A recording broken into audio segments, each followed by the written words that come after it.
Some folks that I work with don't really pay attention, or if they do, they don't trust it. But their body is essentially telling them that something's off, and they can feel it, but they don't really know what to do with it. And then at the same time, logically, they're thinking through all the different simulations on how to solve their problem. And it just sort of creates a big analysis paralysis, which I don't really like that word, but it's just we're thinking, and it causes a lot of stress and anxiety. And so when I work with folks, what I do through my Akashic Records work, if the individual is not really clear on the direction they want to go, then first I will work with them with my Akashic Records work. So I provide a reading, which I mentioned before, is I help individuals connect with the wisest part of themselves through a meditative state, essentially open up a sacred private radio channel to their wisest self. And so they have an opportunity to receive guidance and clarity to know what to do next, understand a certain situation.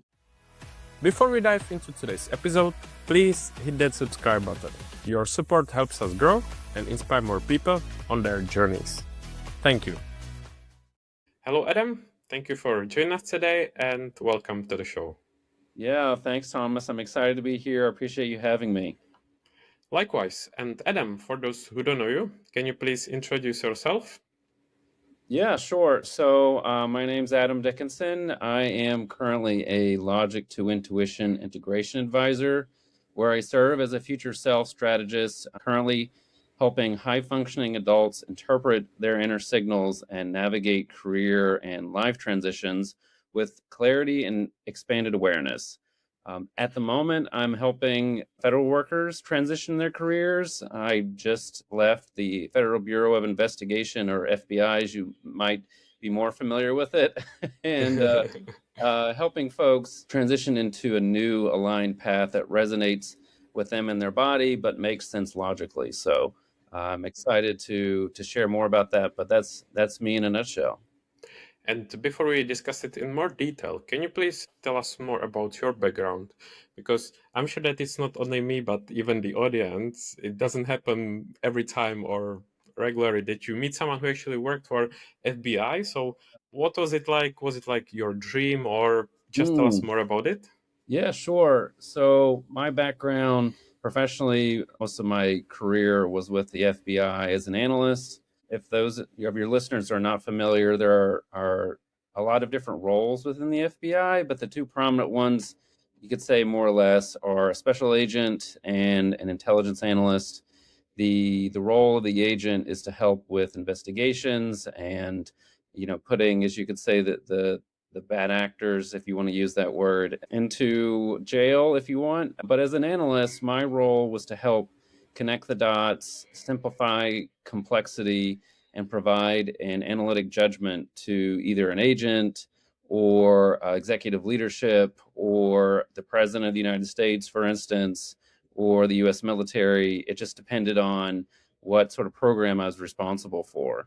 And I moved throughout my career from doing a smaller picture analysis, so looking at how money was moved from terrorist to terrorists and sort of the networking there. And then I did more counterintelligence or espionage issues, tracking individuals who were stealing things they weren't supposed to. So intellectual property and trade secret theft. And then once I sort of mastered that area, I wanted to go big picture and work on strategic analysis, and then helping the U.S. intelligence community, all the different agencies that are a part of it, essentially play well with one another, make sure they're all in sync and we're all meeting a certain goal. And then I continued on in my career. I did cybersecurity after that and really wanted to see what the hackers were up to. So if you have any listeners who are in cybersecurity, God bless you. It is like it was the most difficult program that I ever tried to do well at. And from, IP addresses to packets to all the different technical jargon and terms and concepts, it was one of the most difficult programs, to be honest with you. And then I ended my career being like a liaison from the FBI to the private sector. So I would help communicate and keep companies like myself even maybe informed of potential issues and risks to protect their intellectual property and the other sort of threats that the FBI was responsible for. But I was an external sort of liaison, you could say, that would communicate information to organizations. And that's essentially it from my career point of view. I find it very exciting because not only it was for actually for FBI, but also in different areas, different sectors. So it feels like that you tried different things. It sounds so interesting to me. Yeah, I mean, I would love to, if you want to build on that, Thomas. Like for me, I had this idea of different skills I wanted to build, whether it be writing or what we consider briefing, but basically public speaking, to networking, to building relationships, to building a community. Every sort of program I was in had a different purpose. And the last assignment I had, I wanted to feel comfortable speaking with organizations outside the FBI in an unclassified arena. A lot of times, I don't know how many individuals you interview that have dealt with classified information, but a lot of times it's very uncomfortable talking to people who are not cleared to receive that information. So it was intentional that I wanted to have that last position be where I could outwardly represent the FBI and talk in a manner that was appropriate. Mhm.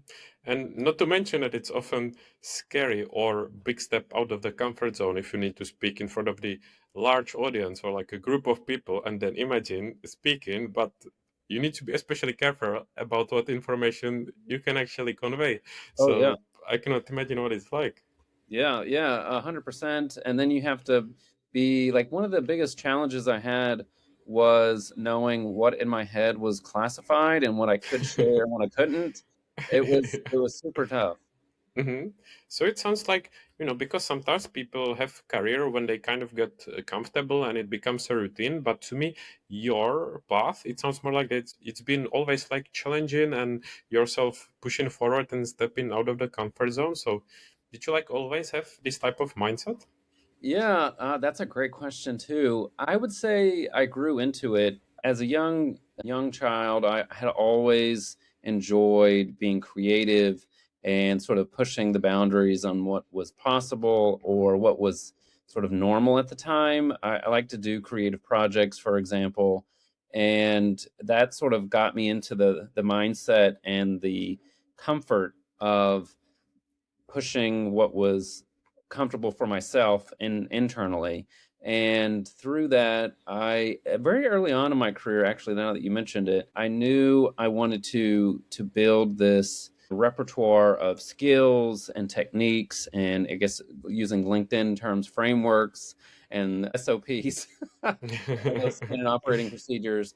But I didn't really push the envelope even more till more of a personal situation happened. And this is how I sort of differentiate myself from others who might be doing critical thinking work or analysis work or maybe foresight work. I integrate the intuitive side of me into my business. And that knowing lately, actually, when I talk about my Akashic Records work, which I describe the Akashic Records as your part of your inner intelligence, where it's your soul's energetic library of information that you have access to through essentially a meditative state. And I receive information from it all the time, and I help clients in the same manner connect to the wisest part of themselves. But I didn't realize that I was really getting out of my comfort zones till I started talking about it on LinkedIn Oh, okay, okay. and talking about, more spiritual concepts on LinkedIn. And I think that I got a lot of folks reach out to me and said, "Oh my gosh, I, feel the same way. I'm so glad you're talking about it." I'm like, "Okay, like this is just who I am." So, but that was a Yeah. big moment for me to get out of my comfort zone. And basically, when you started with this by sharing that on LinkedIn, was there like a kind of one moment when it switched, or was it kind of gradual? Mm, yeah, that's a good question. Let me pause a moment. I think when I started to first describe what the Akashic Records were to individuals, especially like my ideal client, which right now I'm focusing on federal workers who are in transition within their careers. So they're going through a moment of identity shift, of not really clear the direction they want to go. And so I was trying to figure out a way best to describe how the records and intuition can be beneficial for individuals in that sort of state. And it was really tough in the beginning because in my mind, and I'm still working on this, to be honest with you, Thomas, I can communicate more on the mindfulness sort of language and concepts, and but all the way to more of the esoteric concepts. So I can talk both languages, and it was difficult because I wasn't sure what was landing and how to evaluate that on LinkedIn. Hmm. Yeah, yeah. And especially when I started to do more of my bottom of funnel posts on asking folks, if you want to book a session with me, what kind of language do I use to describe that? And I would say, not till earlier this year that I really got more of an idea of what kind of information and messaging really worked on the intuitive side to connect with both people. So yeah, I would say gradual. Mhm. Because this space to me is quite new, because I don't know if it's kind of just my bubble or people that I follow, but from your experience, do you feel like that there are more people in such a niche on LinkedIn, or if it's Hmm. still new to LinkedIn, or what is basically your competition like on LinkedIn? Yeah. Oh, that's a good question too. I would say, I mean, to be honest with you, from my point of view, I don't really have competition. Being a very spiritual and intuitive person, to me, I feel like competition is an old paradigm word because folks like myself, I mean, on the esoteric sort of language, some might consider me a master healer. So, what that means is I'm bringing forward more heart based concepts and language and philosophies to the forefront of business and helping sort of heal the push culture, the fear culture, the lack and limitation sort of culture. And so, competition doesn't really exist in my point of view because every individual has their own purpose. And if I can complement other individuals' purpose, then it's just a win win overall. And so, but to your question though, I would say there have been pockets of more of the spiritual, intuitive community on LinkedIn, but I am noticing, I don't know if it's because of the algorithm or what, that more and more individuals are enjoying sort of a colleague of mine calls it more of the soulful nature of the spiritual community, especially with AI. Like the human nature is really kind of coming forward, and so part of that is how you portray yourself, the vibe that you give off, the energy that you give off, and it becomes tangible and it builds trust with other individuals. So I think to your point, one, I think the intuitive community is building on LinkedIn. And then two, in terms of my competitors, I fit in a very unique niche because I'm not completely logical. I'm also part of the law enforcement community. I'm also part of the US intelligence community. And I'm also part of the intuitive community. So, to my knowledge, I don't really have any competition. It just depends on, do you like the work that I do and do you like sort of, you could say, my brand? Mhm. I think it's actually a perfect approach, because it's like your USP. Of course, there are people who may be offering similar services, but not Hmm. such a focus or target audience like yours, which then makes it easier for people, kind of, you come to mind because you are the one who's actually for that specific one area. And I think it's kind of perfect. Yeah, yeah, that's a good point. I've actually collaborated with a couple other career coaches who, like one in particular I could think of, she focuses on helping people with their resume and interview prep. And I'm like, no, I don't do that. Let me refer you to her. Yeah, yeah, yeah, yeah. No, and it's smart, because then if she comes across someone who needs actually your services, then she can be like, okay, I know Adam, his focus is on this, and he's the perfect person. Yeah, 100%. Exactly. Yeah. And I think also, because as we've been on LinkedIn for some time, you can see more people joining and more people offering like a similar services. For example, if you look at personal branding, and competition is growing, so it's harder to stand out. So Mhm. I know that might be easy to say, but I think one of the biggest ways how to stand out on LinkedIn, build your brand, or following is actually to be unique. I know easy to say but harder to do, but I think perfect example, you found perfect niche for yourself, unique to you, and build from there. So I think that's actually something that audience can learn from. Oh yeah, no, I appreciate that, and I am kind of curious too. I did a little bit of homework on your background. How, I mean, just on that moment on this topic, if I might ask, how do you find yourself sort of differentiated from the other LinkedIn sort of experts? Mm-hmm. It's a good question. And I feel like that I've also spoken to many. So that is also actually something that I'm often kind of thinking about as well, because there are many people with even way larger following than me.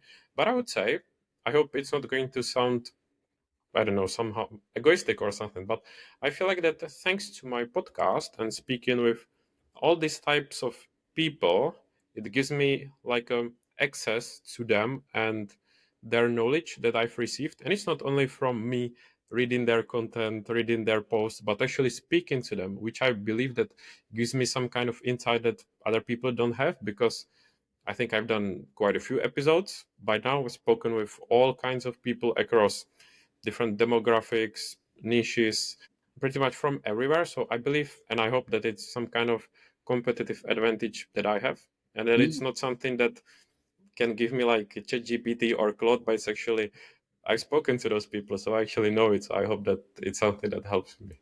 Yeah, that makes a lot of sense. I get But it that. was a really nice question. Thank you for that. Yeah, sure. Oh, I was just like, I was looking at your background too, and I was like, oh wow. I was kind of curious how you're positioning yourself too. So.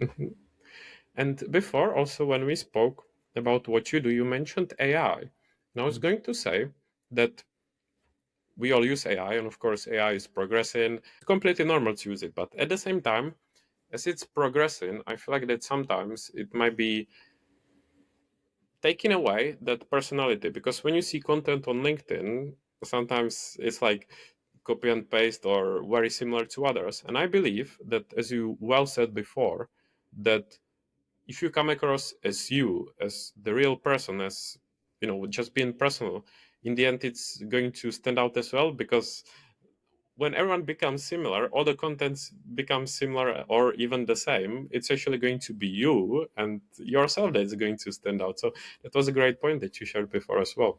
Yeah, thank you. Yeah, when I'm working on my copy, which is a whole new area I had to learn, just because, the form of writing that I was used to was intelligence assessments and writing, and the copywriting for gaining interest of the reader was not really something I'm comfortable with. But I do try to insert something that's unique for me, like an emoji or a funny little humor into it. Yeah, So I yeah. do try. hmm And also, before you started with LinkedIn, because the LinkedIn is the primary platform where the audience is, and I'm always curious, like, what's kind of your origin story with LinkedIn? So, have you actually used the platform even before throughout your career, or then when you wanted to switch your career, or what was the point when you started Yeah. focusing? Oh my gosh, that's a great question. So, and very insightful. So, because I was in the FBI for so long, let's just say generally we had or have, let me see, had certain expectations on what you're able to say, what you're able to do, rules, that sort of thing. So, and then also personally, I didn't really enjoy talking about myself. It just wasn't something that was natural. And so I was never on LinkedIn up till, oh my gosh, might be embarrassing to say, maybe like 4 years ago, 5 years ago. A friend of mine who was also in the FBI at the time, a colleague, he was networking on LinkedIn and with permission showcasing his work on LinkedIn. I was like, wow, that's pretty impressive. And I wanted to do it as well, but you have to go through certain steps and approvals to talk about your work and make sure you're not revealing anything you're not supposed to. But before that, I was never on LinkedIn. And I actually got a question from somebody. It's like, how long have you been on LinkedIn? I'm like, I'm kind of new. I don't know like anything about it, but it was so uncomfortable to be honest with you. And then when you try to talk to people, they always want to know like the juicy stuff behind the scenes. And I'm like, I can't really talk to you about it. Sorry. And that was uncomfortable.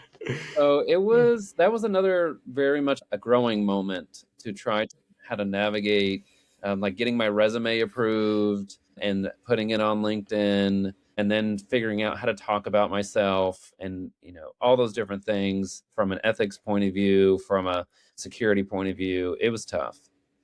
I can imagine.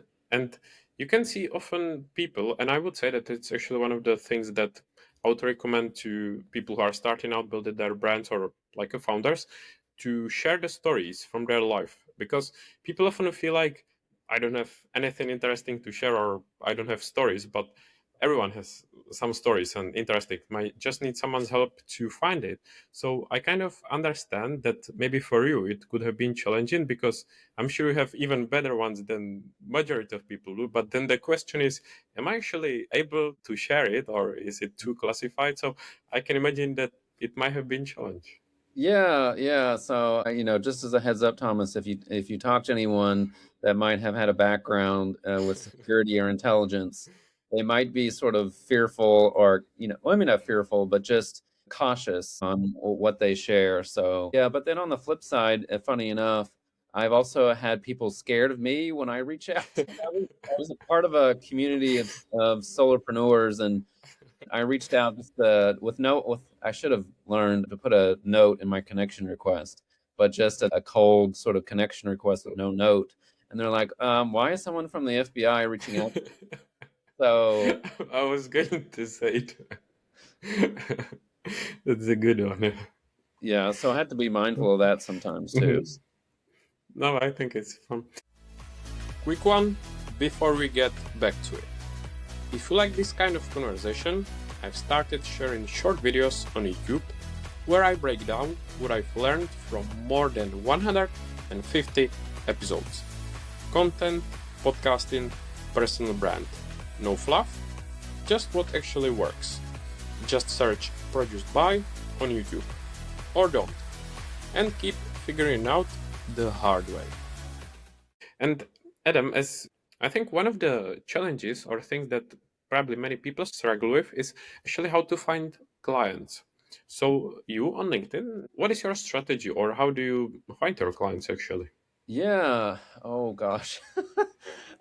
So it depends. If we're talking cold outbound, I do pay attention to, I guess, what is it, LinkedIn's recommendations. And if I find someone who has the background, and right now, I guess, I might need a better strategy, but if they either communicate or they have that, what is it, that green banner open to work, so I do my outbound sort of connection requests that way on finding individuals. But my other sort of approach, and this comes from my experience with I created or co-led a public-private working group at the FBI, meaning I helped the U.S. government agencies come together on a certain topic, and as well as private sector companies come together on a certain topic to would talk to one another on certain threat information, share information, and work towards a certain goal, kind of like in a sprint with, like, I guess Scrum is probably the closest sort of approach to it. So we would all Yeah. work together.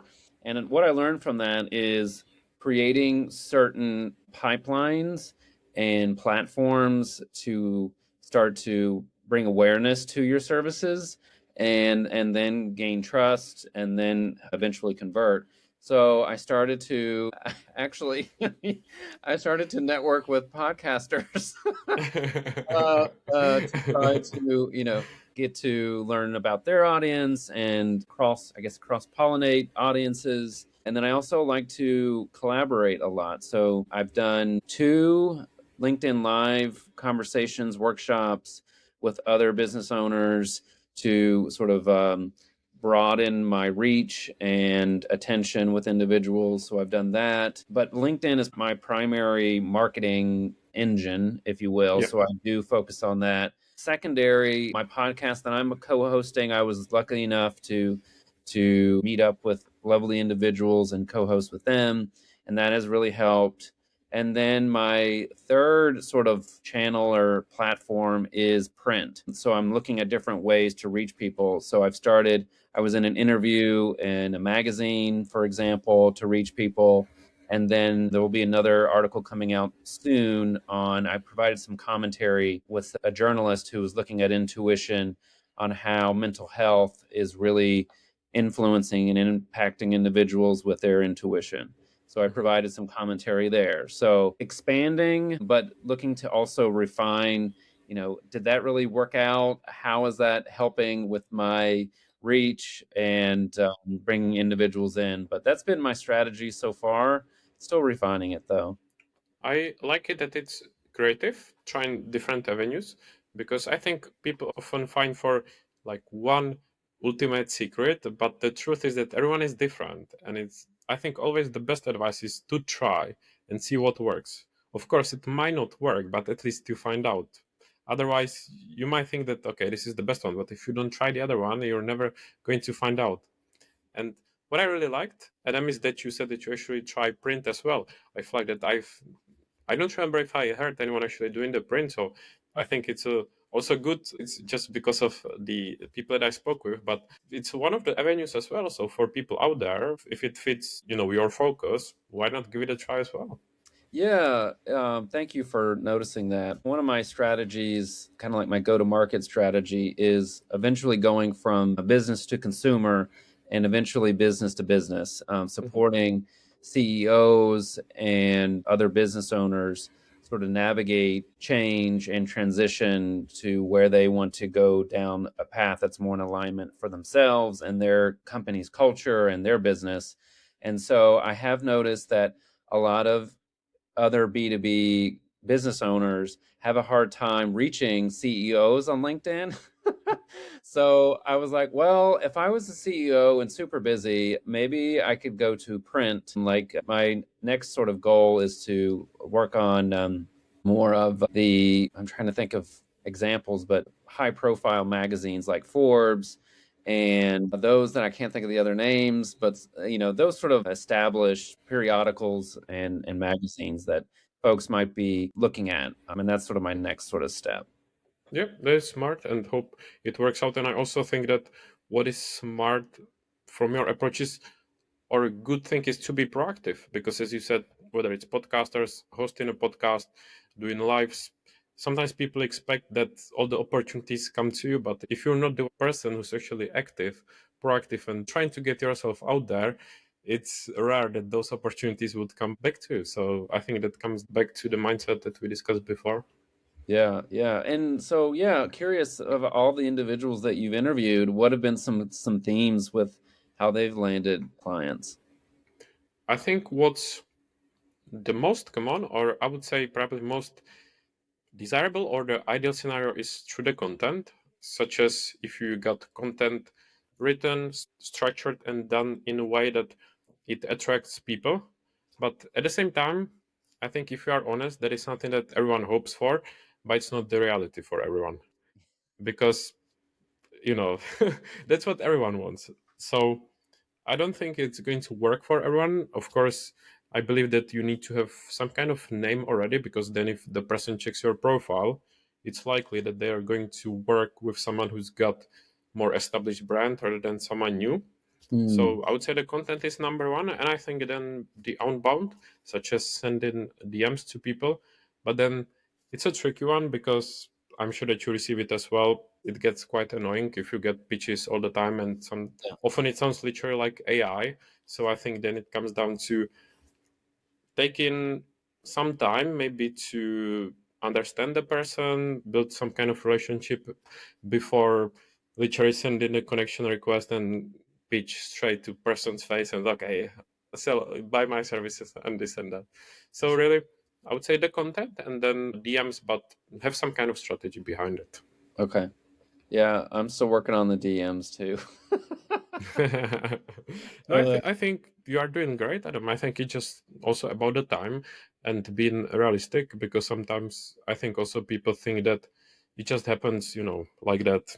It's quick, but again, imagine the number of people that are on LinkedIn that are looking for clients and it just takes time. I think that's the reality. Yeah, that's a good point. Yeah. Can you then, Adam, please tell us a bit about actually how you work? I can imagine it will take a long time, but maybe how you approach it, what's your structure, strategy, and just to give us an idea. Yeah, sure. So the typical individual that I am supporting right now is a federal worker, US federal worker who is either considering leaving government or has left the federal government already. But I've also gotten a lot of non-federal workers, so it just kind of depends on, where you're at. But where they are personally is they're feeling like they're in a rock and a hard place and not really seeing a solution, and their body or their intuition, if they're aware of it. Some folks that I work with don't really pay attention, or if they do, they don't trust it. But their body is essentially telling them that something's off, and they can feel it, but they don't really know what to do with it. And then at the same time, logically, they're thinking through all the different simulations on how to solve their problem. And it just sort of creates a big analysis paralysis, which I don't really like that word, but it's just overthinking, and it causes a lot of stress and anxiety. And so when I work with folks, what I do through my Akashic Records work, if the individual's not really clear on the direction they want to go, then first I will work with them with my Akashic Records work. So I provide a reading, which I mentioned before, is I help individuals connect with the wisest part of themselves through a meditative state. I essentially open up a sacred private radio channel to their wisest self, and so they have an opportunity to receive guidance and clarity, to know what to do next, to understand a certain situation, to know something deeper about themselves, that deeper inner knowing that they're having trouble putting a name to. So when I give them the reading, I essentially translate the energy that's in the records through metaphors or imagery. So it provides context around what they may be feeling, context around the direction they want to go.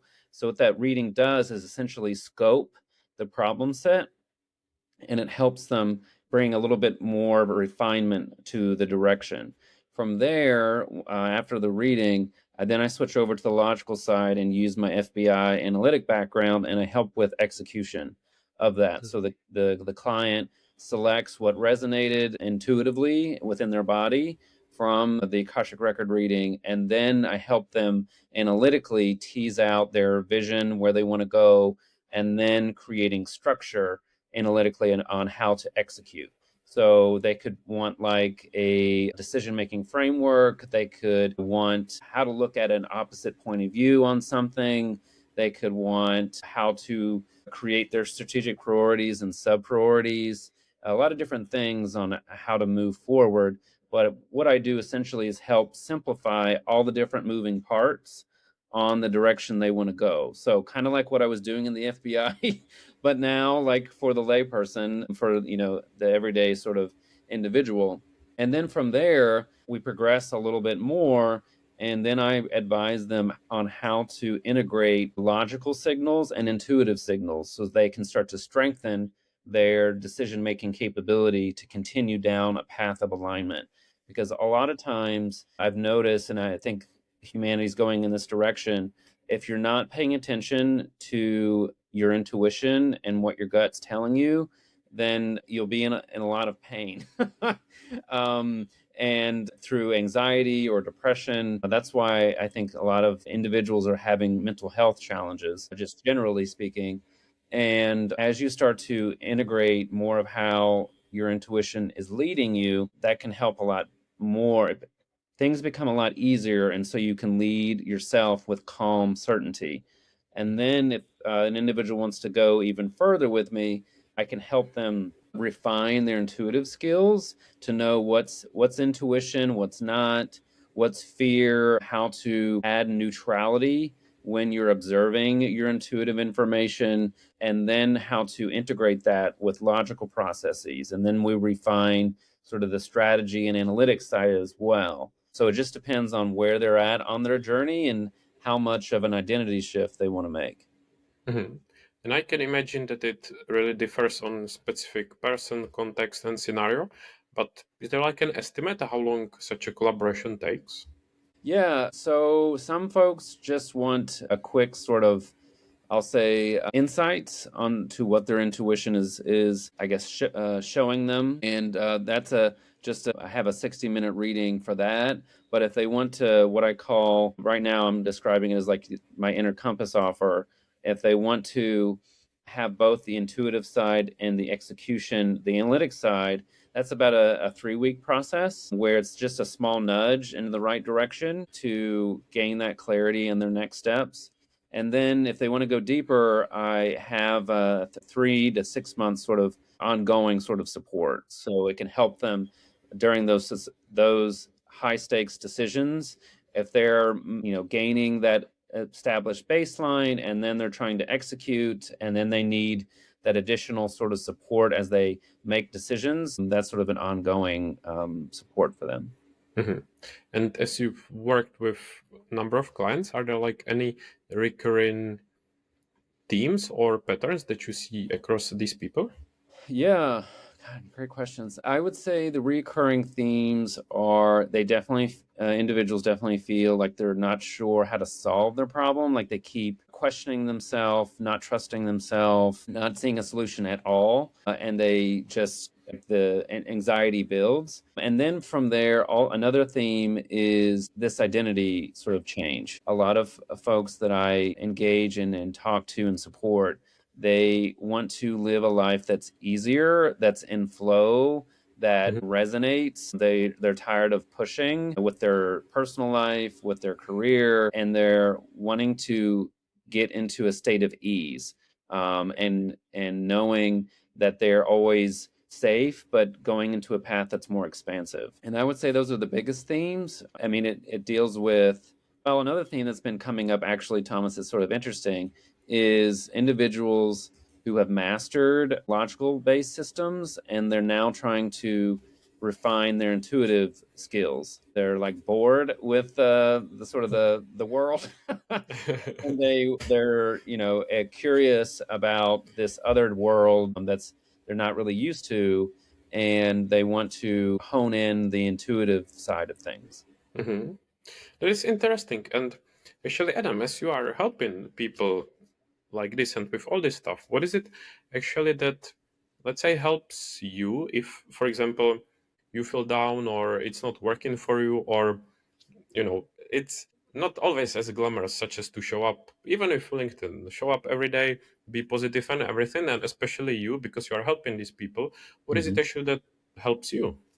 Yeah. Well, aside from, I will say, I'm going to give you continued shout outs on LinkedIn, Thomas. I do have a good sort of friend base on LinkedIn, so that's helpful. But Thank you. I appreciate it, Adam.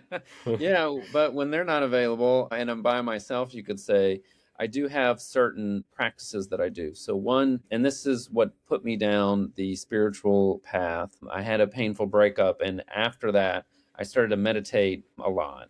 And so, when I'm having trouble, the first sort of go to solution that I do is to start to observe the uncomfortable emotion, the uncomfortable body sensation.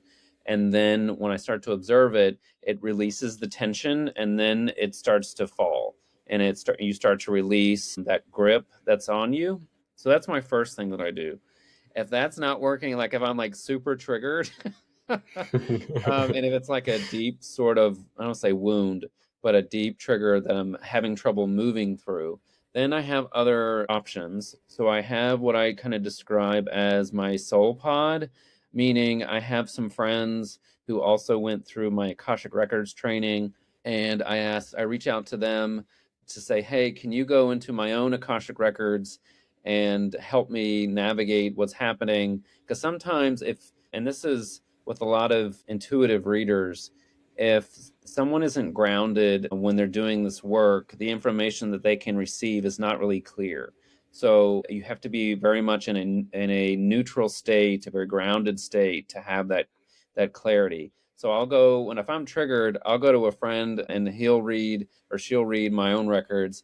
And if that doesn't work, I also have, or that usually works, but I It needs to also, be a really bad state if even yeah, this doesn't well, work. Yeah, like lately, I've been moving through some personal challenges. So the last sort of resort is I have a lot of other, you could say, I would describe them as heart-based individuals. Their vibration's very high. So they're meaning they're always positive, not always positive, but the majority of the time they're very positive, they're very optimistic. And I have one individual that a friend that I'm thinking in particular, she helps me integrate techniques to raise my own vibration. So if I'm having a bad day, I'll remember sort of the tools. Like for example, there's this one technique where if you can notice energy, you can eventually essentially sort to climb this energetic ladder where if you get to one state, you feel that energy and then you continue to raise your vibration gradually. But you have to know how to do it. You have to observe subtle energy shifts. But that's just sort of my last resort. Hmm. But those are some great tips. I think if I relate it kind of to the audience on LinkedIn, to the people who are listening to us, as you said before, it really makes a difference to have the right people around you. For example, the audience or friends on LinkedIn, but at the same time, just the friends or family to reach out to if you need or anything. It's always like so important just to have someone if you need to. It's completely normal, and I can really agree. You summed up perfectly. I really like it. Okay, good. And Adam, just to be aware of time, I want to ask you kind of lighter questions.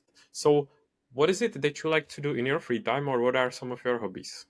Yeah. So before I got on this call, actually, I was at the gym. So I do like to lift weights a lot. I played American football when I was younger, and I was the kicker for on that team. But a big component was weightlifting, and I just continued doing that. So I do that a lot, like 5 days a week, just because also doing the intuitive work that I do, it's also like going to the gym. So you have to be sort of physically fit to be able to maintain that focus and that presence and that attention. There's that. I also like to read. So lately I've been reading a lot of, I think it's like Entrepreneurial Magazine on how other entrepreneurs are doing their thing and how they're succeeding or failing and what lessons learned I can get from them. Aside from reading too, as I mentioned, meditation is a big component of who I am. So if I'm either having a bad day or if I want guidance for myself, I'll start to meditate. And then the last sort of hobby actually is I'm a big sci-fi fantasy person. So Nice. I like a big fan of X-Men actually. So Marvel and watching movies or TV shows like that, I'm a big fan of. But lately I've been what is it? Sorry to interrupt, but are you then excited about upcoming Avengers, where both Marvel superheroes and X Men will be together? No, when is that? Do you know when that's coming out? I think it's I don't know, it's the one that is maybe end of the year because I know that the premiere is set somewhere around 30 June. So it's like going to be June in cinemas and next Avengers. So it's like a big event. And of course, Avengers big anticipation because it's huge. So cannot wait. What is it going to be? Oh, that's gonna be okay. I'm gonna have to take a look for that or keep an eye out for that. I know I was also as a kid I played video games and I think I saw a Mortal Kombat is coming out with a movie. Oh, Mortal Kombat. Yeah, Yeah, yeah. that may be showing my age, but No, no. I've seen the movie before that came out, but I'm not going to lie because I haven't played the games when I was younger. I didn't have such a connection to it as probably other people did. But I always enjoy a good film. yeah, yeah, yeah. So, but yeah, those kind of sums up my hobbies when I'm not working. And so you mentioned that you read magazines, but what about some book recommendations? Ooh, oh gosh, I could show you my bookshelf. It's a lot. Yeah, I would say one that comes to mind, it was really sort of an unlock is The Untethered Soul, but I can't think of the author. But what it, if I could Google it. I'm But actually trying to think. I feel like I know the title as well, but I cannot think of the author. yeah, Untethered it's Soul. eluding me, but the sort of big takeaway was from that book, if I recall, it just sort of confirmed when you are observing yourself that thoughts have a certain frequency and a certain energy and then your intuitive insights also do, and it just sort of confirmed to me like when I'm giving akashic record readings thoughts feel heavy And intuition's very light, it's very caring, it's very supportive. So logically, and I think it's very scientific based too, if I recall, it just sort of painted a really great picture of how I look at my intuitive side. That's one that comes to mind. I'm also a big fan of Jay Shetty, and one of his books, I think it was like How to Think Like a Monk, was Yes, also. yes, I think I know it as well because he used to be a monk before, right? Yeah, Yeah, yeah, that's yeah, interesting. yeah. And I think he grew up in England, or I think he's Mm. British. Yeah,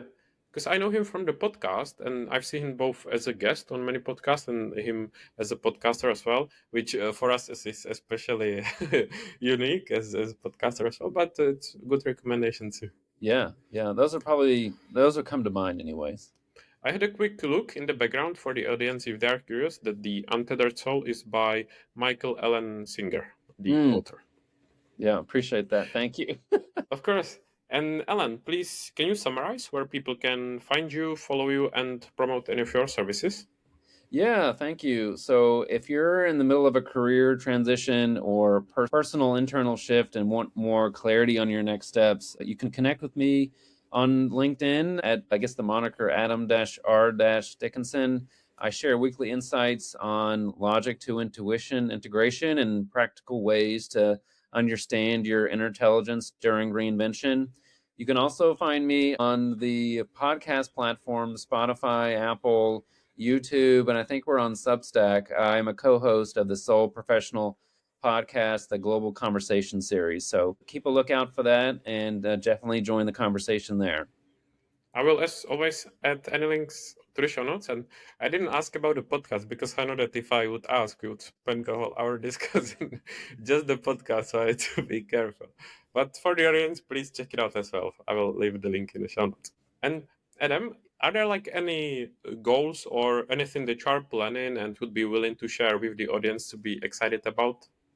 Yeah, so I'll give you one maybe near-term goal. What I described earlier, I am moving into more of a continued support. You could say, I think the term is retainer, retainer model with my offers.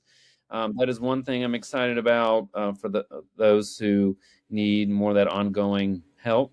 The other thing is long term, I would like to create more of an established norm for humanity where the kind of work that I do is normal and more talked about, having intuition be kind of commonplace and how it sort of complements logical processes. Sort of my long-term project that I'm working on that I'm really excited. So if you're listening and want to know more about how to better understand how energy and resonance and coherence plays into your day-to-day life, yeah, feel free to reach out. But that's another sort of larger project I'm excited about. Yeah, it sounds good, and of course, we'll be excited to follow.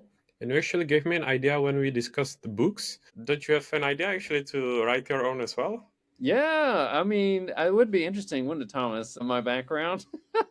I mean, I guess it could be biography as well because of your background, but even what you do now, your experience from before, I feel like that if not now, in the future, it must come.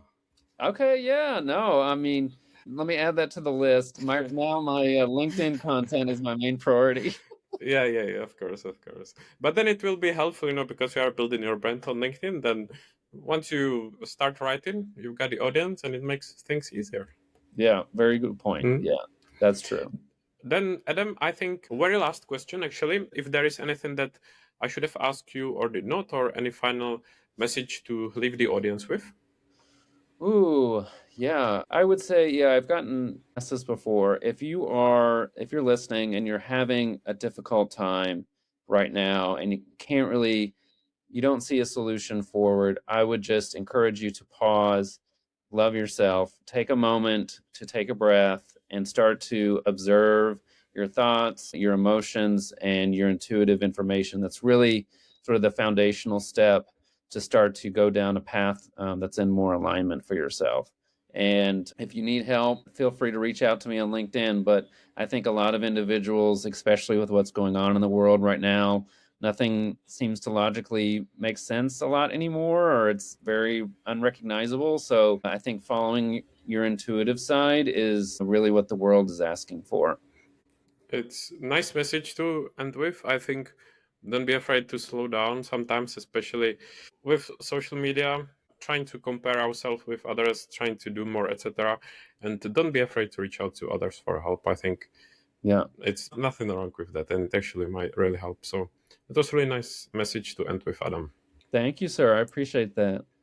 I want to say a big thank you because just for the audience, we haven't been connecting for such a long time, but I think from our interaction, I really enjoyed it. I want to say a huge thank you for joining me. I genuinely enjoyed it. It was very interesting for me that it was kind of new topic and different one. So I hope that it will be interesting for the audience as well. I encourage them to check out whether it's your profile, your services, or even to listen to your podcast. I will be following, supporting. I wish you all the best. And once again, want to say a huge thank you because I genuinely enjoyed it. Yes, thanks, Thomas. Same here. It's been so like super easy to work with you. As I, mentioned before we started, I was like, oh my gosh, you're amazing. And on top of it, No, yeah, just to kind of them. This always reminds me the reason why I like doing this. So I thank you so much for it. same. Thanks for listening to Produced by with Tomen. Check the show notes for all the links, and don't forget to subscribe, like, and share your feedback. Speak soon.